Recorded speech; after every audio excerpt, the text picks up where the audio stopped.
आपके नजरिए से सोना चांदी अभी किस चाल में है और आने वाले वक्त में क्या रंग रूप लेगा? सोने चांदी के रिश्तेदारों ने हम्म। सोने चांदी के साथ रुसवाई की हुई थी। यानी कि वो सोने चांदी पर दबाव बनाए हुए थे। क्रूड ऑयल, हम्म। बॉन्ड यील्ड, डॉलर इंडेक्स, वो जब जब ऊपर जाते थे हम्म। सोना चांदी नीचे जाता था। हम्म। पर इस बार खास ये हुआ कि वो लोग भी ऊपर बने रहे और सोना चांदी भी ऊपर गया। चाइना के पास अनऑफिशियली हम्म। यानी कि अपने देश से बाहर करीब 30,000 टन सोना रखा हुआ हम्म। है।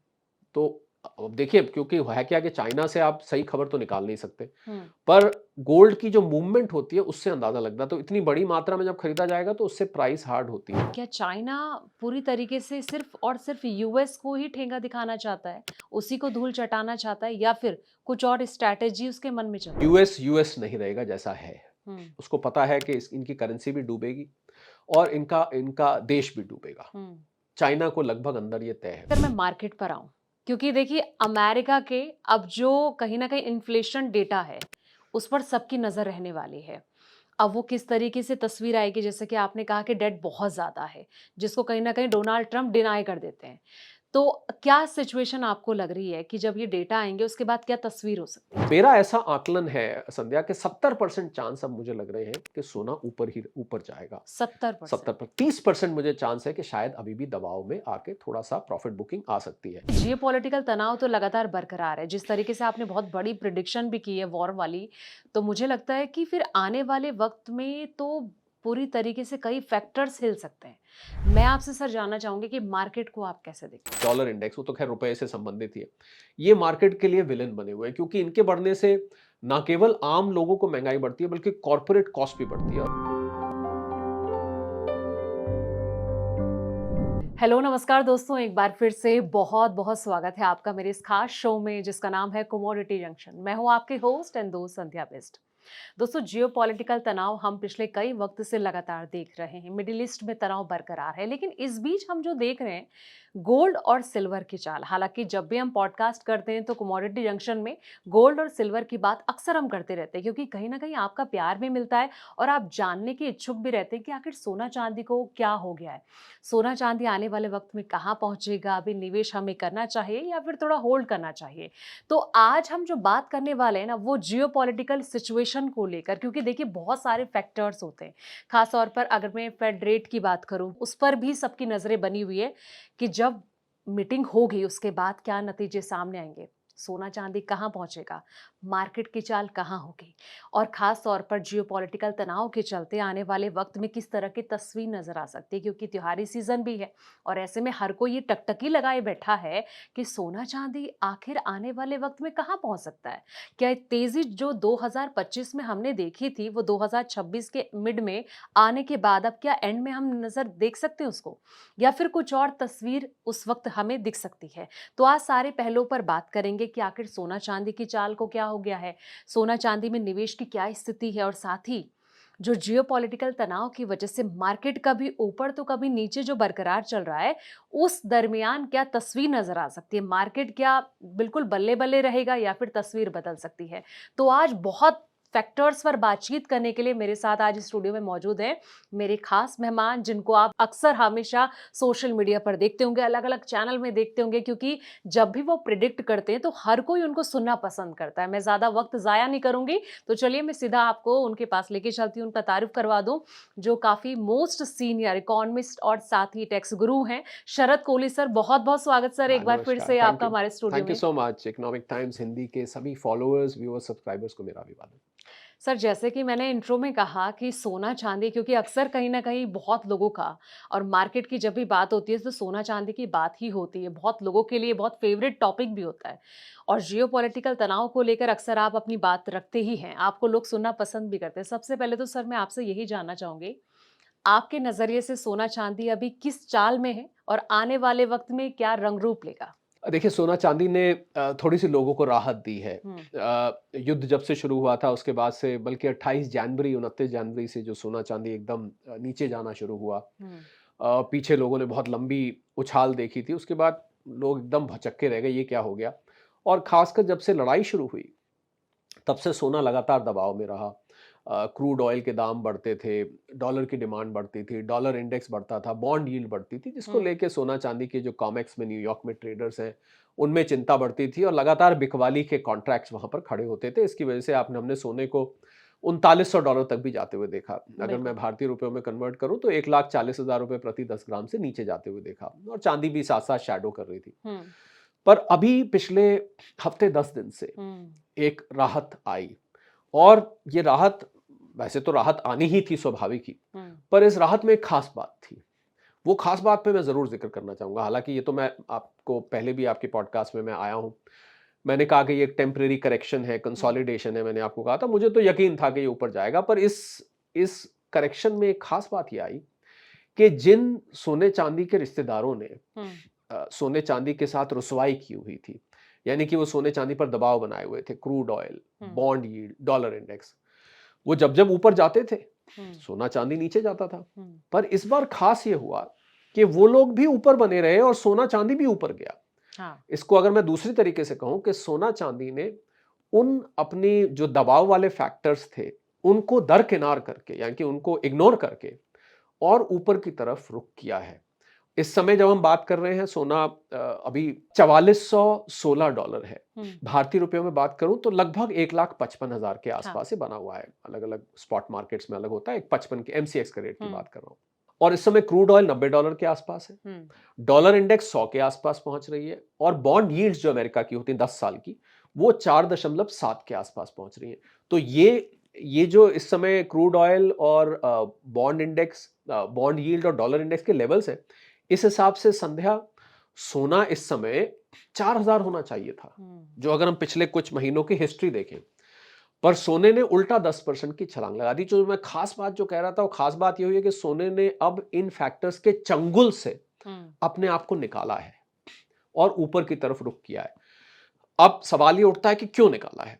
कि भई सोने चांदी को ऐसा क्या हो गया कि वो इन सबको भूल गया, कहाँ इनकी गिरफ्त में था पूरी तरह से, और एकदम से इनसे निकल कर भागा। तो उसके मैं कारण आपको बता देता हूँ कि मुख्य कारण रहा कि अब जो सोने चांदी के ट्रेडर्स हैं न्यूयॉर्क में, क्योंकि हुँ, न्यूयॉर्क में इसकी प्राइस डिस्कवरी होती है ज़्यादातर, उनको ऐसा लगा कि एक वर्ल्ड वॉर 3 का पटल भूमिका बन रही है। हुँ, जियोपॉलिटिकल फैक्टर्स, हालांकि ये लड़ाई ईरान अमेरिका की आपको लग रहा होगा लोगों को कि रुकी हुई है, पर मैं बता दूं कि रुकी हुई नहीं है। जियोपॉलिटिकल पे अभी आएंगे। तो एक तो हुँ, उनको जियोपॉलिटिकल रिस्क दिखाई दे रहे हैं, दूसरा उनको ये दिखाई दे रहा है कि अब क्योंकि अमेरिका में इलेक्शंस है नवंबर में, तो उनको ये लग रहा है कि अब राष्ट्रपति ट्रंप महंगाई तो नहीं बढ़ने देंगे। हाँ, तो अगर महंगाई नहीं बढ़ने देंगे तो फेड रेट नहीं बढ़ाएगा, हुँ, और फेड अगली मीटिंग में रेट नहीं बढ़ाएगा तो सोना चांदी के लिए फेवरेबल है। दूसरा कारण ये रहा। हुँ, तीसरा एक और कारण रहा संध्या, बहुत बड़ा, चाइना फैक्टर, क्योंकि चाइना ने इस कदर बाइंग करी है। हुँ, और जो अभी मुझे लेटेस्ट जानकारी आई, उसमें मुझे पता लगा कि जो ऑफिशियल तौर पर चाइना की बाइंग के आंकड़े हैं, हकीकत में उससे कहीं ज्यादा है। हुँ, यानी कि चाइना ने बिना दुनिया को बताए, या यूं कहूं कि चोरी छुपे, हाँ, बिना पब्लिक डोमेन में लाए, चाइना ने बाइंग करी है। अब ये आप पूछना चाहेंगे कि भाई इसमें छुपाने वाली क्या बात है, ये कोई, हुँ, चाइना तो एक इतना बड़ा देश है, दुनिया की दूसरी सबसे बड़ी अर्थव्यवस्था, उसको छुपाने की क्या जरूरत है? तो बड़ी सीधी सी कारण है कि चाइना को लगा अगर हम बता के इतना लेंगे हुँ, तो इसके भाव बढ़ जाएंगे, फिर हमें ये महंगा मिलेगा, और हम आगे की जो रणनीति बना रहे हैं सोने को लेके, हुँ, वो रणनीति हम किसी को बताना नहीं चाहते हैं। अब आप कहेंगे कि मुझे कैसे पता लगा, भाई किसी को नहीं बताया? तो मैं और मेरी टीम लगातार जो इंटरनेशनल गोल्ड की स्पॉट मार्केट के मूवमेंट्स होते हैं, यानी कितने टन सोना कहाँ से गया, अब ऑफिशियल रिकॉर्ड देखें तो दुनिया भर ने 865 टन के आसपास का सोना खरीदा साल भर हुँ, में। अगले साल 950 का अनुमान है। पर मैं आपको ऑफिशियल बताऊं तो चाइना अकेले ने इतना खरीदा है, हुँ, जबकि चाइना का आप ऑफिशियल रिकॉर्ड देखें तो शायद सारा मिला के 200-250 टन के आसपास आएगा। पर ऑफिशियली उन्होंने 865 और शायद इससे भी ज्यादा खरीदा हो। ये भी एक पीछे खबर आई संध्या, कि चाइना के पास अनऑफिशियली, हुँ, यानी कि अपने देश से बाहर करीब 30,000 टन सोना रखा हुआ है। हुँ, तो अब देखिए, क्योंकि है क्या कि चाइना से आप सही खबर तो निकाल नहीं सकते, हुँ, पर गोल्ड की जो मूवमेंट होती है उससे अंदाजा लगता है। तो इतनी बड़ी मात्रा में जब खरीदा जाएगा तो उससे प्राइस हार्ड होती है। बिल्कुल, तो ये कुछ कारण रहे जिसकी वजह से मुझे लग रहा है कि अब जियोपॉलिटिकल अनसर्टेनिटी बन रही है। हुँ, दूसरा, इन्फ्लेशन, जिसकी वजह से सोना दबाव में था कि हाँ, इन्फ्लेशन होगी तो फेड रेट बढ़ाएगा, फेड रेट हुँ, बढ़ाएगा तो सोना नीचे जाएगा। और आपको मैं बता दूं कि अगर इन्फ्लेशन ज्यादा बढ़ती है, हुँ, जो कि दुनिया भर में इस समय खतरा बना हुआ है, बिल्कुल, उस खतरे को देखते हुए अब सोने चांदी के जो निवेशक हैं, हम्म। ट्रेडर्स हैं, उनको ये लग रहा है कि अगर इन्फ्लेशन बढ़ेगी तो वैल्यू ऑफ मनी गिरेगी, वैल्यू ऑफ डॉलर गिरेगी, और वैल्यू ऑफ डॉलर गिरेगी तो सोना इसमें ऊपर आता है। और आखिर में जो कारण रहा, अब ट्रेडर्स और इन्वेस्टर को ये भी लगने लगा है कि डॉलर की कमजोरी लगभग तय है, क्योंकि अमेरिका के ऊपर कर्ज बढ़ता जा रहा है, हाँ। 40 ट्रिलियन डॉलर का कर्ज हो गया है। तो उनको लग रहा है कि करेंसी कमजोर होगी और डी डॉलराइजेशन की तरफ जब देश जाएंगे, तो ऐसे में सेंट्रल बैंक्स दुनिया भर के भी खरीद रहे हैं, हम्म। तो ऐसे में सोना जो है मेजर ऑफ वैल्यू आएगा, जिसके बारे में हम पहले बात कर चुके हैं। हाँ। तो ये कुछ कारण रहे जिस वजह से आपको ये 10% का उछाल सोने में और 15% का उछाल चांदी में दिखाई दे रहा है। चांदी ने और तेज छलांग मारी, क्योंकि चांदी तेज चलती है और तेज गिरती है, उठती भी तेज है, गिरती भी तेज है। तो हमेशा आपको सोने चांदी की जो ग्रोथ होती है उसमें ये फर्क नजर आएगा। तो मुझे लग रहा है लोगों को अब, जो लोग लगातार सुन रहे थे कि भाई डॉलर इंडेक्स, बॉन्ड यील्ड की वजह से, आपको याद होगा हमने भी बात करी थी क्रूड ऑयल की वजह से, हाँ। और मैं वो पहला व्यक्ति था जिसने 23 जून को एक अन्य प्लेटफॉर्म पे ये बात बोली थी। पब्लिक डोमेन में है, मेरा जो चैनल है उस पर जो लोग देखना चाहें देख सकते हैं। उसमें मैंने ये बात बोली थी 23 जून को कि एक समय जल्द ऐसा आएगा जब सोना चांदी अपने इन रिश्तों को तोड़कर, ये रिश्ते जो बॉन्ड यील्ड से थे, जो डॉलर इंडेक्स से थे, जो क्रूड ऑयल से थे, इन रिश्तों को तोड़कर और बाहर निकल जाएगा। और अब कुछ कुछ वैसा होता लग रहा है। मैं ये नहीं कहूंगा संध्या कि हो चुका है ऐसा, पर इसके संकेत अब मिलने शुरू हो गए कि सोना अपनी चाल चलेगा, होती रहे जो बॉन्ड यील्ड है, होता रहे जो डॉलर इंडेक्स है, क्रूड ऑयल होता रहे, हम सोना चांदी तो अपनी चाल चलेंगे, और हम सोना चांदी तो पूरे विश्व की सिचुएशन को देख के चलेंगे। तो ये मुझे दिखाई दे रहा है। बिल्कुल सर, आपने कई सारे फैक्टर यहाँ पर बोले। जैसे कि आपने चाइना का भी ज़िक्र किया कि चाइना बहुत हद तक चीज़ें छिपा रहा है, जो क्या लग रहा है कि आने वाले वक़्त में क्या चाइना पूरी तरीके से सिर्फ़ और सिर्फ़ यूएस को ही ठेंगा दिखाना चाहता है? उसी को धूल चटाना चाहता है, या फिर कुछ और स्ट्रैटेजी उसके मन में चल रही है? देखिए, चाइना को इस बात पर निश्चय हो चुका है कि यूएस यूएस नहीं रहेगा जैसा है। उसको पता है कि इनकी करेंसी भी डूबेगी और इनका इनका देश भी डूबेगा। चाइना को लगभग अंदर ये तय है, और उसको ये पता, आपको पता है कि दुनिया भर में 60-70% ट्रेड डॉलर में होता है, फॉरेन एक्सचेंज ट्रांजैक्शन भी डॉलर में होते हैं।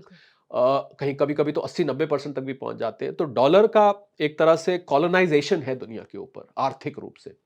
डॉलर को वेपन की तरह इस्तेमाल किया जाता है। किसी दिन अलग से डॉलर के बारे में बात करेंगे, ब्रेटन वुड जो 1944 में हुई थी जब सेकेंड वर्ल्ड वॉर खत्म हुआ था, फिर 1971 में क्या हुआ, उसके ऊपर अलग से हम इस पे चर्चा करेंगे।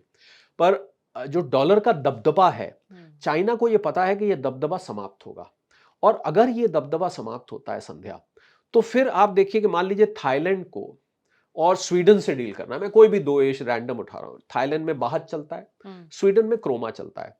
अब मुझे मान लीजिए थाईलैंड को स्वीडन से माल लेना देना है, तो कैसे तय करेगा कि कितने बाहत हम ले या दे, या कितने क्रोमा हम दे या ले?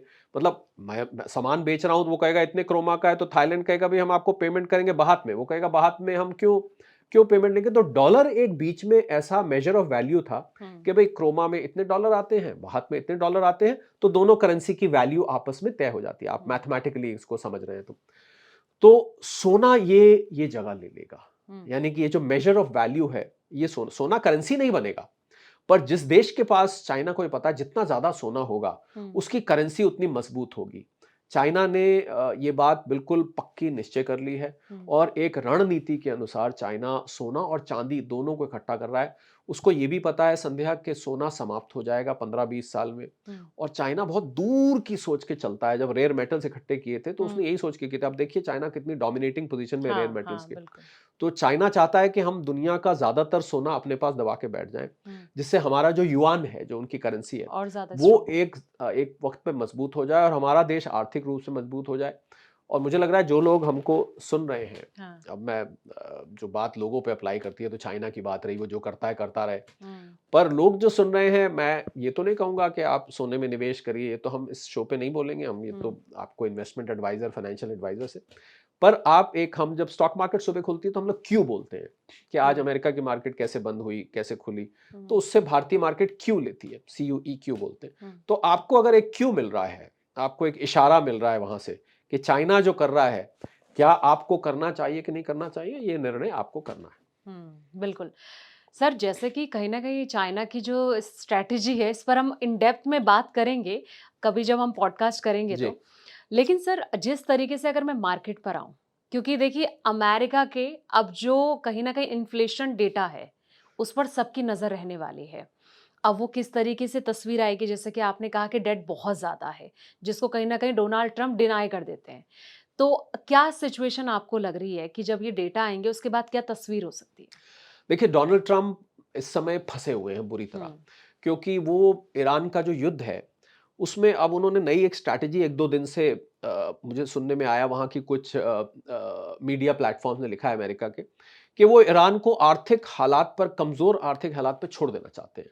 हाँ। क्योंकि ईरान ट्रेड नहीं कर पा रहा, स्ट्रेट ऑफ हॉर्मुज़ बंद है और 10-15 लाख रियाल का 1 डॉलर हो चुका है, 60-70% इन्फ्लेशन आ चुकी है। सुनने में आया है कि ईरान में बहुत जगह खाने के सामान की कमी हो रही है। हम्म। ईरान में लोग हाय-हाय कर रहे हैं इन्फ्लेशन की वजह से, जब जितनी बार दुकान पे जाते हैं रेट बढ़े मिल रहे हैं। हर हम्म। बार, हर दिन रेट बढ़ रहे हैं। तो ईरान की आर्थिक हालत खराब है, ये तो हमें स्वीकार करना पड़ेगा। तो डोनाल्ड ट्रंप को इस बात का पता है, तो वो उनको आर्थिक मार मारना चाहते हैं। हम्म। पर ईरान जो है पलट के वो फिर मिसाइल बीच-बीच में छोड़ देता है हम्म। अमेरिका को प्रोवोक करने के लिए कि आओ हमसे लड़ो। अब हम्म। ये लड़ो या मरो वाली लड़ाई है। तो डोनाल्ड ट्रंप क्या है कि अब उनके नवंबर में इलेक्शन है हम्म। और उनके वहां जो रिपब्लिकन्स हैं जिस पार्टी को वो रिप्रेजेंट करते हैं, उनके प्राइमरीज में, जो अमेरिका में प्राइमरीज होते हैं, जब मिड टर्म हम्म। होते हैं तो हम्म। प्राइमरीज में उनके कैंडिडेट्स हारने शुरू हो गए। अभी मिशिगन में, अमेरिका की एक स्टेट है, वहां पर इलेक्शन हुआ और वहां पर एल सईद नाम के कैंडिडेट खड़े हुए। वो एक और पार्टी है, तीसरी पार्टी अमेरिका में, उसको प्रोग्रेसिव पार्टी कहते हैं। हम्म। वो डेमोक्रेट्स की सपोर्टेड थी, वो कैंडिडेट जीत गया। तो डोनाल्ड ट्रंप ने उसको बहुत बुरा भला भी कहा कि ये तो कम्युनिस्ट है, ये हम्म। सोशलिस्ट है, ये वहां से जीत गया है। तो वो, उनको हारना पसंद नहीं है डोनाल्ड हम्म। ट्रंप को, ये एक बहुत जरूरी बात मैं बोल रहा हूँ। और जिसको हारना पसंद नहीं होता ना, उसको जब हार का सामना करना पड़ता है, हम्म। तो ऐसा व्यक्ति कुछ ना कुछ ऐसा करता बिल्कुल है जो कि बौखला जाता है बिल्कुल वो। बौखला के और कुछ ना कुछ ऐसी हरकत कर सकता है जिसके हम्म। बारे में मैं अभी अभी कोई जिक्र करना नहीं चाहता हूँ। तो मुझे लग रहा है ये जो आने वाले 2.5 महीने हैं, हाँ। बाकी का अगस्त, सितंबर और अक्टूबर, ये बहुत ही हैपनिंग जिसको कहते हैं होने वाले हैं। और पर एक बात पक्का है संध्या, कि अगर उनको इलेक्शन में नवंबर में जाना है हम्म। और उनकी मेजॉरिटी चली गई, बाय द वे जो इकोनॉमिक टाइम्स हिंदी के फॉलोअर्स भी और सब्सक्राइबर्स अगर वो नहीं जानते कि क्या, बहुत से लोग मुझसे ये पूछते हैं कि क्या ये जो इलेक्शन है तो डोनाल्ड ट्रंप का भी इलेक्शन है। डोनाल्ड ट्रंप का इलेक्शन नहीं है ये। हम्म। ये वहाँ पर 2 हाउसेस ऑफ पार्लियामेंट है, जैसे हमारे यहाँ लोकसभा, राज्यसभा हाँ। होता है। उनके लोकसभा को हाउस ऑफ रिप्रेजेंटेटिव्स कहते हैं, हम्म। उनके राज्यसभा को सेनेट कहते हैं। हम्म। ये मैं भारतीय टर्म्स में बना रहा हूँ, समझने में आसानी रहे। और हाउस ऑफ रिप्रेजेंटेटिव सिर्फ 2 साल के लिए होता है। 2 साल बाद मिड टर्म में उसका उसका टर्म खत्म हो जाता है। तो हाउस हम्म। ऑफ रिप्रेजेंटेटिव्स तो पूरा ही इलेक्शन में जाता है। हम्म। और जो सेनेट है, उसमें जैसे राज्यसभा में bye rotation member of parliament retire होते रहते हैं, 6-6 साल के लिए आते हैं, हम्म। तो उसमें कुछ सीटें खाली होती हैं। अब अगर वो रिपब्लिकन मेजॉरिटी चली जाती है, ट्रंप तो 28 तक बने रहेंगे, हम्म। पर अमेरिका में उसको बोलते हैं वो एक लेम डक प्रेसिडेंट हो जाएंगे। अगर उनकी रिपब्लिकन पार्टी आ गई, यानी कि कोई भी निर्णय वो, कांग्रेस, वहां पर पार्लियामेंट को कांग्रेस बोलते हैं, हमारे वाली कांग्रेस नहीं, बिल्कुल। वहां पर पार्लियामेंट को, तो कांग्रेस से कुछ भी वो अप्रूव नहीं करा पाएंगे। हम्म।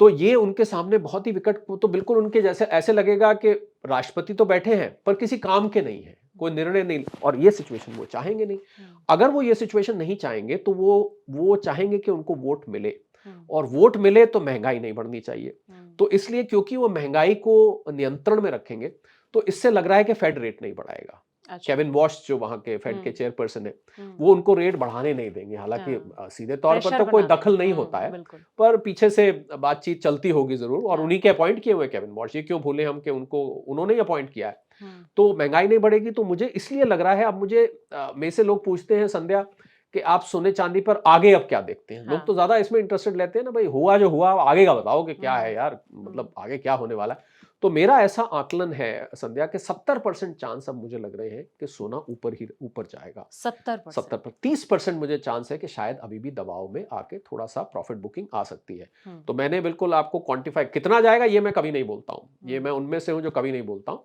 हाँ। पहला आपको ऑब्वियसली अब $4,500 पार होगा तो $5,000 की तरफ होगा, ये इसको मैं प्रिडिक्शन नहीं मानता, ये तो एक चाल है जो चल रही है। हम्म। पर 70% चांस इस समय ऊपर जाने के लग रहे हैं, क्योंकि इलेक्शन से डोनाल्ड ट्रंप को अब डर लगना शुरू होना चाहिए। हम्म। क्योंकि वो हार गए तो उनके लिए बहुत ही खराब बात हो जाएगी। अभी आपको पता होगा उन्होंने सुप्रीम कोर्ट के ऑर्डर के अगेंस्ट $100 बिलियन जो टैरिफ कलेक्ट किए थे वो हाँ। रिफंड करने पड़े। तो हम्म। अमेरिका में सिचुएशन बहुत वॉलेटाइल रहने वाली है। और मैं एक जियोपॉलिटिकल एनालिस्ट भी हूँ, हाँ। इकोनॉमिस्ट भी हूँ, और कुछ लोग मेरे से पूछते हैं, संध्या थोड़ी व्यक्तिगत बात कर देता हूँ, कुछ हम्म। लोग मेरे से पूछते हैं कि आप तो इकोनॉमी पे, मार्केट्स पर, फाइनेंस पर बोलते हैं, तो आप ये जियो पॉलिटिक्स, ये मिसाइल वहां चली, ड्रोन वहां गिरा और ये हो रही, इस पे तो मैंने उनको अपनी तरफ से मैं समझाने की या बताने की कोशिश करता हूं कि बिना जियो पॉलिटिक्स को समझे हम्म। आप जियो इकोनॉमिक्स को नहीं समझ सकते। बिल्कुल। इन दोनों को अलग करके नहीं देखा जा हम्म। सकता। मैं आज कहूं कि अगर डॉलर गिर रहा है, क्यों गिर रहा है, मैं कहूं कि आयात सप्लाई चेन डिसरप्ट हो रही है, तो अगर मुझे जियो पॉलिटिक्स पता ही नहीं है हम्म। तो फिर तो मैं इसमें ओपिनियन देने लायक ही नहीं रहूंगा, मैं कुछ बोले तो। इसलिए मुझे जियो पॉलिटिक्स को बहुत एक्टिवली फॉलो करना पड़ता है। तो मुझे ऐसा नजर आ रहा है, और मैं बड़ी बात कहने जा रहा हूं। हाँ। मैंने वर्ल्ड वॉर टू और वर्ल्ड वॉर, क्योंकि डोनाल्ड ट्रंप की बात हो रही थी तो इसी हम्म। से कनेक्ट करके बोल रहा हूं। वर्ल्ड वॉर टू और वर्ल्ड वॉर वन 1914 से 1919 तक हुआ था। इन दोनों वर्ल्ड वॉर में मैं नहीं था, बाय द वे। 1939 से 1945 तक सेकेंड वर्ल्ड वॉर हुआ था। मैंने इनकी हिस्ट्री बहुत डीप में पढ़ी है। हाँ। जो परिस्थिति, संध्या, उस टाइम बनी थी, वही परिस्थिति मुझे जियो पॉलिटिकल लेवल पर इस समय बनती दिख रही है।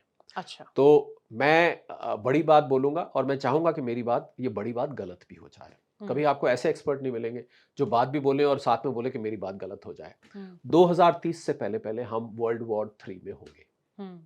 मतलब और बहुत महामंदी आने वाली है। वर्ल्ड वॉर 3 आ गया तो महामंदी तो है ही है। हम्म। वो तो आएगी आएगी। पहले तो अपने हमें जान की परवाह करनी पड़ेगी। भारत उसमें सम्मिलित होगा नहीं होगा ये तो समय बताएगा। शुरू में तो शायद नहीं होगा, बाद में भारत को भी सम्मिलित होना पड़ेगा। भारत के जो पड़ोसी हैं, बांग्लादेश, पाकिस्तान, चाइना, आप देखिए कितने किस प्रकार के पड़ोसी हमें मिले हुए हैं। तो वर्ल्ड वॉर, और मैं साथ में ये जोड़ दूं कि मैं चाहूंगा कि मेरी ये बात गलत हो जाए। मैं ये ऐसा कोई नहीं कहेगा आपको कि पहले वो बोले और फिर बोले कि गलत हो जाए, पर मुझे ये आता, काश ही गलत हो जाए, पर मुझे ये होता दिख रहा है। क्योंकि हम लोग बहुत क्लोजली, संध्या, जियो पॉलिटिक्स को स्टडी करते हैं। और किस देश के साथ अभी ईरान ने, यूक्रेन ने ईरान के एक टैंकर पे हमला कर दिया। हाँ। आप सोचिए, यूक्रेन ने ईरान पर, वो युद्ध अलग चल रहा है, ये युद्ध अलग चल रहा है, पर अब ये साफ सामने आ चुका है कि रशिया और चाइना ईरान को सपोर्ट कर रहे हैं। क्यों कर रहे हैं? क्योंकि रशिया के खिलाफ यूक्रेन को नेटो सपोर्ट इतने दिन से कर रहा है। आज कल की खबर है कि यूक्रेन ने रशिया के अंदर जाके 2 और रिफाइनरीज पर हमला किया है। टोटल रिफाइनरीज का अब हमला जो है वो करीब 24-25 तक पहुंच चुका है। टोटल करीब 33-34 रशिया में रिफाइनरीज है, पूरे रशिया में हम देखें। और रशिया, संध्या, बहुत बड़ा देश है, दुनिया का सबसे बड़ा देश है। एक कोने पे लेनिनग्राड है, एक कोने पे व्लादिवोस्टॉक है, ये 2 जगह हैं। ऐसा माना जाता है कि अगर आप एक जगह से दूसरी जगह, आपको ट्रेन से जाना हो तो 10 दिन का सफर है और 10 रात का सफर है। सोचिए आप कितना बड़ा देश है। और इसके अंदर जाके मिसाइल मारना रशिया के, यूक्रेन का, इसका मतलब उनको long range ballistic missile NATO supply कर रहा है, जो वो अंदर जाके हमला कर रहे हैं। और अब जो नया डर डोनाल्ड ट्रंप के मन में आया है, क्योंकि बात डोनाल्ड ट्रंप की चल रही थी, मैं रशिया पहुंच गया, वो ये था, मुझे बैकग्राउंड बताना जरूरी था कि डोनाल्ड ट्रंप को और अमेरिका को यह डर लग रहा है कि कहीं ईरान के पास वो मिसाइल तो नहीं आ गई जो 15,000 किलोमीटर जाके अमेरिका के मेन लैंड में वार कर दे। क्योंकि अभी तक ईरान क्या कर रहा था? जॉर्डन पर, बहरीन पर, कुवैत पर, पहले यूएई पर, पहले सऊदी अरेबिया पर, इन पर अटैक कर रहा था, जो आप पास की कंट्री है। 200 kilometre, 300 kilometre, 500 kilometre, 700 kilometre, 15,000 kilometre की आपको मिसाइल चाहिए अगर अटलांटिक ओशियन पार कर कर अमेरिका के मेन लैंड पर हमला करना है। अमेरिका में अब ये डर सता रहा है कि कहीं रशिया और चाइना, रशिया चाइना के पास ये मिसाइल्स हैं, ऐसी मिसाइल तो नहीं ईरान को दे दी है कि कल को उठा के पता लगा न्यूयॉर्क पर या वॉशिंगटन पर या अमेरिका के किसी और हिस्से पे हमला हो जाए। तो मुझे परिस्थिति, ये युद्ध, देखिए क्या है संध्या, हम लोग कॉकरोच पार्टी और ये झारखंड में प्रोटेस्ट चल रहा है, बच्चों का मामला है, वो भी जरूरी है। हम लोग संसद में स्टेलमेट हो गया, हम अपनी दुनिया में इतने मस्त रहते हैं कि भूल जाते हैं दुनिया तो बहुत बड़ी है। और दुनिया में, पता नहीं, कहते हैं ना, बड़े बड़े शहरों में छोटी छोटी बातें होती रहती है, बड़ी बड़ी दुनिया में बड़ी बड़ी बातें होती रहती है। हम लोग उससे अनभिज्ञ रहते हैं। हाँ। हिंदी में वर्ड होता है अनभिज्ञ। हम लोग बिल्कुल उसकी जानकारी नहीं रखते। पर जो लोग इसको क्लोजली फॉलो करते हैं, मेरा, आप मानेंगे नहीं, रोज सुबह के 2 से 3 घंटे सिर्फ जियो पॉलिटिकल एनालिसिस में जाता है। और मेरी टीम के 2 लोग रात भर जागते हैं, उनकी नाइट शिफ्ट होती है, और वो केवल और केवल अमेरिका की कमोडिटी मार्केट्स, अमेरिका की स्टॉक मार्केट्स और जियो पॉलिटिकल सिचुएशन को एनालाइज करते हैं कि जब मैं सो रहा था तो क्या हुआ। तो सुबह उठ के मुझे पता होना चाहिए, क्योंकि हमारा और उनका दिन रात का फर्क है, टाइम डिफरेंस इतना है। तो दुनिया एक बारूद पर बैठी है। और मैं दोहराना चाहूंगा कि मैं चाहूँगा कि वर्ल्ड वॉर 3 की जो मैंने आर्थिक रूप से, जियोपॉलिटिकल रूप से भविष्य, मैं कोई ज्योतिषी नहीं हूँ, हुँ, कोई ग्रहों की गणना नहीं करता, मुझे नहीं पता राहु, केतु और बृहस्पति, शनि कहाँ होंगे उस टाइम, कौन से ग्रह नक्षत्र होंगे, मुझे कुछ नहीं पता। हुँ, मैं केवल और केवल जियोपॉलिटिकल फैक्टर्स के आधार पे कह रहा हूँ कि 2030 तक हम वर्ल्ड वॉर में होंगे। ये साथ में जोड़ देता हूँ कि मैं काश गलत हो जाऊँ। बिल्कुल। सर जियोपॉलिटिकल पर तो हमने चर्चा कर ली है। अब आते हैं इंडियन रूपीज़ पे, जो पिछले कुछ वक़्त पहले बहुत बड़ा मुद्दा बनता जा रहा था। हमारा रुपए जो है वो गिरता जा रहा था, लेकिन कहीं न कहीं अभी मसला इसका ख़त्म नहीं हुआ है। आरबीआई लगातार डॉलर की अगर बात करें तो कहीं न कहीं डॉलर बेच रहा है, लेकिन जिस तरीके से रुपए को बचाने के लिए आरबीआई के द्वारा कई तरह के कदम उठाए जा रहे हैं।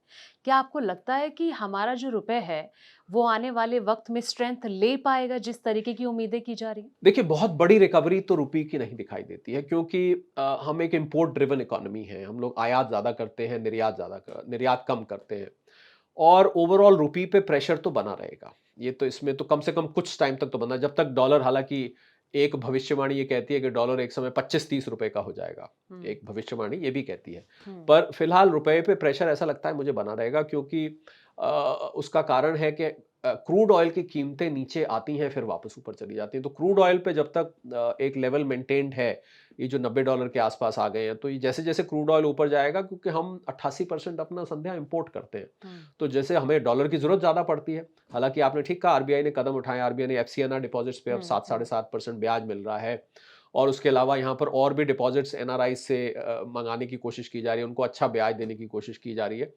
पर इम्पोर्ट बिल भी हमारा साथ-साथ बढ़ रहा है। हुँ, हमारा जो ट्रेड डेफ़िसिट है वो भी बढ़ रहा है, हुँ, और क्रूड ऑयल उसका मुख्य कारण है। 3 आइटम्स हैं, क्रूड ऑयल नंबर 1 पर है, हुँ, इलेक्ट्रॉनिक सामान जो हम बाहर से मंगाते हैं वो दूसरे पर, उसकी इतनी चिंता नहीं है संध्या, क्योंकि उस सामान का प्रयोग और सामान बनाने में हो रहा है। हुँ, जैसे मैं अगर पीसीबीज़ की बात करूँ, जो हुँ, प्रिंटेड सर्किट बोर्ड्स होते हाँ, हैं, वो कंप्यूटर्स में यूज़ होते हैं, मोबाइल्स में यूज़ होते हैं, जितने भी इलेक्ट्रॉनिक इक्विपमेंट बनते हैं उन सब में यूज़ होते हैं। हुँ, तो वो आ रहे हैं, तो चलिए वो हम एक्सपोर्ट भी कर रहे हैं, वो भारत की ग्रोथ में अपना रोल प्ले कर रही है। ये मैं नहीं कहता कि क्रूड भारत की ग्रोथ में है, पर एक ग्रोथ में प्ले कर रहा है, एक हमारी ज़रूरत बन चुका है। हुँ, और तीसरे नंबर पर गोल्ड है। ये 3 आइटम हैं जो हम इम्पोर्ट करते हैं।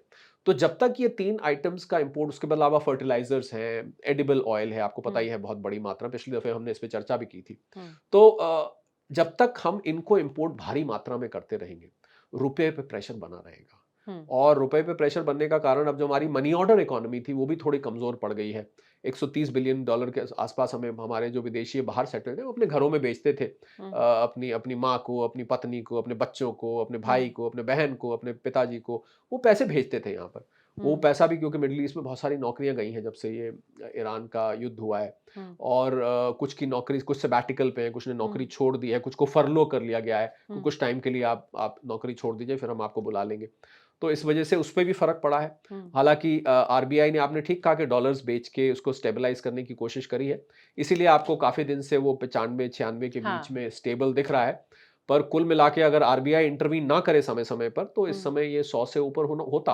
हुँ, तो रुपए पे प्रेशर अभी इमीडिएट फ्यूचर में तो मुझे लगता है बना रहेगा, और अच्छा, जब भी कोई ऐसी कारण बनेगा, तो रुपया हुँ, फिर कमज़ोर होने को होगा।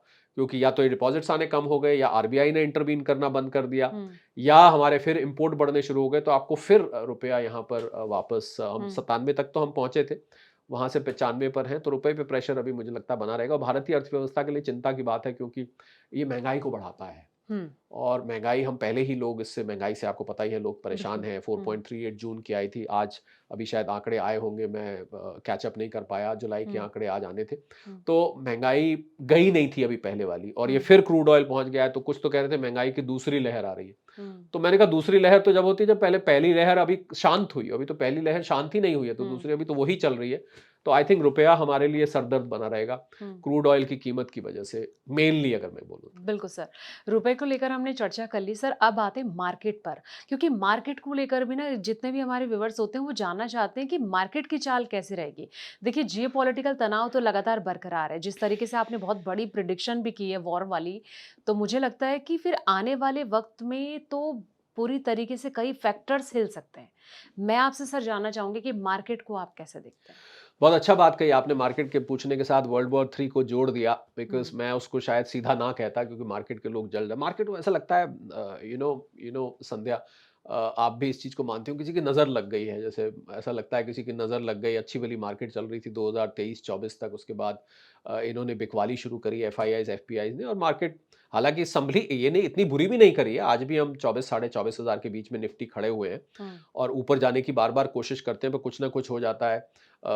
आज तक तो अंतर्राष्ट्रीय हो रहा था, आज जब से टाटा सन्स के चेयरपर्सन एन चंद्रा का रेज़िग्नेशन का आया, तो मार्केट दबाव में। खैर, मार्केट ओवरऑल बुरी नहीं क्लोज़ करी, फ्लैटिश क्लोज़ था आज भी। हुँ, जी हाँ, मार्केट को मुझे लग रहा है कि ऊपर जाने के लिए मार्केट बेकरार है, हुँ, पर अंतर्राष्ट्रीय फैक्टर्स इस प्रकार के बन रहे हैं, और हमारे लिए मार्केट का सबसे बड़ा विलेन इस समय आप मेरे से पूछे, तो वो है रुपया, हुँ, क्रूड ऑयल, जिसके बारे में अभी हमने बात करी, क्रूड ऑयल, रुपया और हुँ, ये डॉलर इंडेक्स, वो तो खैर रुपए से संबंधित ही है।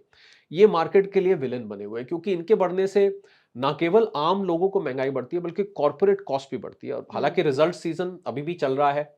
जो इस क्वार्टर के रिज़ल्ट आए, हुँ, अप्रैल, जून की बात कर रहा हूँ, इतने बुरे नहीं आए। हुँ, मिले-जुले रिज़ल्ट आए, कुछ कंपनियों ने उम्मीद से बेहतर परफ़ॉर्मेंस दिया है। हुँ, पर अगर लगातार ये महँगाई बनी रहती है हुँ, और लगातार क्रूड ऑयल के दाम ऊपर रहते हैं, फर्टिलाइज़र्स, केमिकल्स, पेंट्स हाँ, हो गया, बॉयलर्स हो गए, जहाँ-जहाँ भी हीलियम हो गया, जो-जो चीज़ें बाहर से आती हैं, ये चीज़ें हुँ, की कॉस्ट या इंडस्ट्री में यूज़ होने वाली चीज़ें हैं। तो मुझे लग रहा है कि इसकी वजह से कॉर्पोरेट प्रॉफिट्स प्रेशर में आ सकते हैं। तो मार्केट्स इस समय अंतर्राष्ट्रीय फैक्टर्स पे प्ले कर रही है, हुँ, और अंतर्राष्ट्रीय फैक्टर्स संध्या बहुत अच्छे नहीं दिख रहे हैं, हुँ, बदकिस्मती से।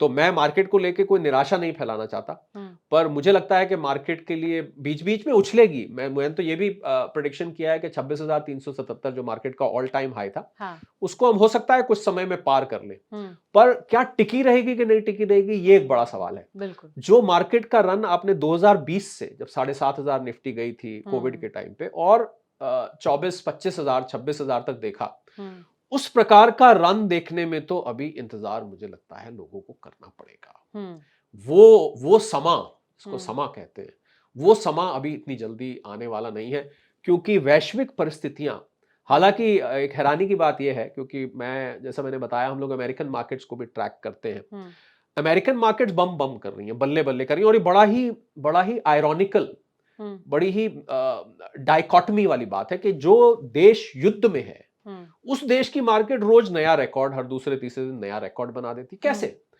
तो वॉल स्ट्रीट में लॉबी है, हुँ, जिसको जो कि पंप कर रही है, उसको हवा भरे जा रही है मार्केट में, और एक बबल मुझे लग रहा है अमेरिकन मार्केट्स में बन रहा है। हुँ, और संध्या, अगर वो बबल फट गया, हुँ, तो वो भारतीय मार्केट पर खामखा असर कर जाएगा। हुँ, ये मुझे सबसे बड़ा डर जो मुझे बना, क्योंकि आर्टिफिशियल इंटेलिजेंस को लेके एक आंकड़ा मैंने निकाला, जिसमें हुँ, मुझे ये पता लगा कि हर $100 जो एआई में इन्वेस्ट हो रहा है, उस पे रिटर्न मात्र $2 से $4 का आ रहा है, हुँ, जबकि आना चाहिए करीब $70-80 का। हुँ, इस उम्मीद में उन्होंने निवेश किया है।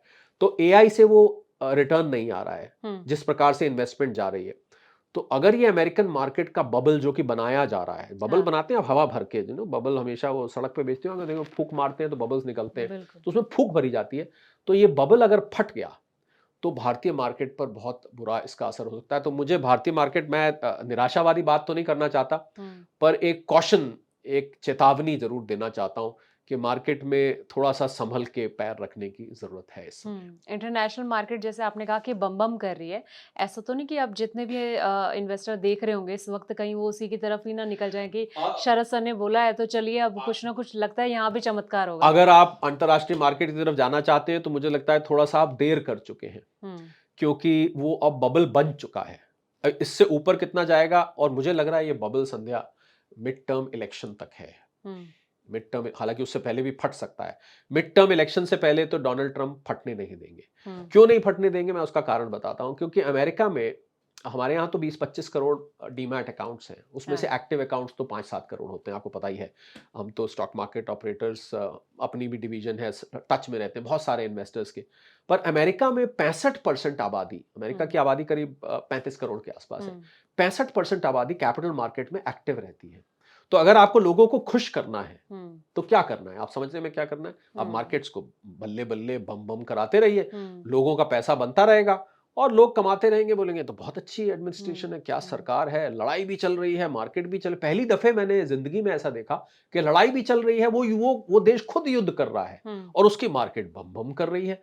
ये तो बड़ी अजीबो-गरीब बात थी। ये ऐसी घटना कभी, क्योंकि जो देश युद्ध में होता है उसकी मार्केट को गिरना चाहिए, कम से कम उठना तो नहीं चाहिए, पर यहाँ तो उल्टा दिखाई दे रहा था। तो इसलिए अब मुझे लग रहा है उन लोगों के लिए बस शायद निकल चुकी है। अगर आप अंतर्राष्ट्रीय मार्केट की तरफ अब जाना चाहते हैं तो अब वो बबल बन चुका है, तो हो सकता है थोड़ा बहुत ऊपर और फूल जाए, पर यहाँ से फटने का डर मुझे नजर आ रहा है। और वो भारतीय मार्केट के लिए भारत के संध्या आंतरिक कारण कोई भी डराने वाले नहीं है। जो मार्केट को चलाते हैं, मैं इकोनॉमिक पैरामीटर जो हाई फ्रीक्वेंसी इंडिकेटर जिनको हम कहते हैं, अब पीएमआई ले लीजिए, आप आईआईपी ले लीजिए, इंडेक्स ऑफ इंडस्ट्रियल प्रोडक्शन है, ठीक है, इन्फ्लेशन थोड़ी चिंता की बात है, जीडीपी ले लीजिए, टैक्स कलेक्शन ले लीजिए, इनडायरेक्ट टैक्स ले लीजिए, टैक्स कलेक्शन, आप जितने भी पैमाने लेंगे इतने ज्यादा भयावना कोई नहीं है। पर अंतरराष्ट्रीय स्तर पर भारतीय मार्केट के लिए एक थ्रेट बना हुआ है और उसमें सबसे बड़ा ये क्रूड ऑयल है। उसके बाद क्रूड ऑयल के बाद फेड का रेट बढ़ा देना है। अमेरिकन फेड ने अगर रेट बढ़ा दिया तो वो एक खतरा बना हुआ है। और इस महंगाई की वजह से भारतीय रिजर्व बैंक को भी हो सकता है आगे कभी एक हॉकिश स्टैंस लेना पड़ जाए। तो इसलिए मार्केट के लिए तो अभी थोड़ा सा बहुत कठिन है डगर पनघट की। छठे सर, जिस तरीके से फेस्टिवल सीजन अब शुरू होने वाले हैं, ऐसे में हर कोई ये जानना चाहता है कि फेस्टिवल सीजन में हमारा सोना चांदी जो है किस और रुख लेगा, यानी कि किस तरीके की दिशा ये तय कर सकता है। अभी हमने जिस तरीके से देखा कि बहुत अच्छी एकदम सीधा 10 से 11 हज़ार की उछाल गोल्ड ने ली, चांदी भी एकदम तेजी से भागे। तो आने वाले वक्त में आपको लग रहा है कि ये फेस्टिवल सीजन में और तेजी से भाग सकता है? और जो निवेशक, खास तौर में ईटीएफ की अगर बात करूं, तो ईटीएफ में हमने थोड़ी कमी देखी है, तो इसके पीछे के क्या कारण माने जा सकते हैं सर? इसमें तेजी आ सकती है क्या? देखिए, पहली बात तो 10-11 नहीं, 15,000 रुपए सोना भागा है। अगर मैं पिछले 10 दिन के हिसाब देखूं, 1,40,000 के आसपास थे, हम 1,55,000 पार कर चुके हैं, 1,56,000 के आसपास है इस समय जब मैं देख रहा हूं। तो पहली बात तो मैं ये स्पष्ट करना चाहूंगा कि फेस्टिवल सीजन से सोने चांदी पर असर नहीं होता है।